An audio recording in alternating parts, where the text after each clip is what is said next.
ورحمة الله وبركاته. aad baa ugu mahadsantihiin kasoo qaybgalka shirkan jaraa'id wuxuu ku saabsan yahay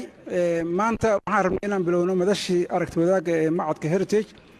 oo sanadkan aan u doornay inaan ku qabanno caasimadda Puntland iyadoo ayna hoos gareeyeen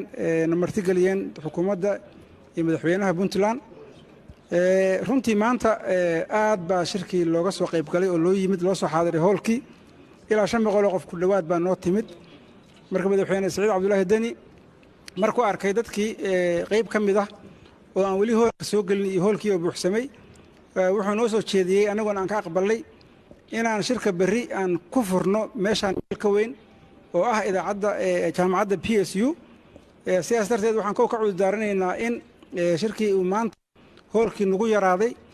laakiin waxaa la yiri wixii daahaa dhibaato ma laha madaxweynuhuna runtii wuu asiibay anagana dadkii kalena aad bay ugu farxeen in dadkii maanta yimidna shirkii ay ka soo qayb galaan kuwa kale oo aan ka soo qayb gali lahayn oo macnaha naga baaqdeen aan bari ku casuuno macnaha jaamacadda PSU sidaas darteed waxaan idin sheegayaa shirkaas inuu bari noo dhici doono insha Allah tacaala dawladda Puntland iyo shacabka Puntland iyo qabanqaabiyaashan aad baan uga mahadnaqaynaa soo dhaweynta iyo sharafta iyo maxaa la yiraahdaa hirgelinta shirkan oo madaxdii oo dhan hadda ay soo xaadirtay ama intii badnayd dadkii aan casuunay bari noo furmi doona aad baa u mahadsantihiin qodobada looga hadlayo waxyaabaha saddex wax naga sheegay shirku sidaan hadda ka hadallayba waxaan rabnay inaan diiradda ku saarno arrimaha amniga sida 2025 dalkan looga sugi lahaa sidii doorashada qof iyo cod loo gaari lahaa sidii federalismkan xoogaa yara dhuntahay loo dardargelin lahaa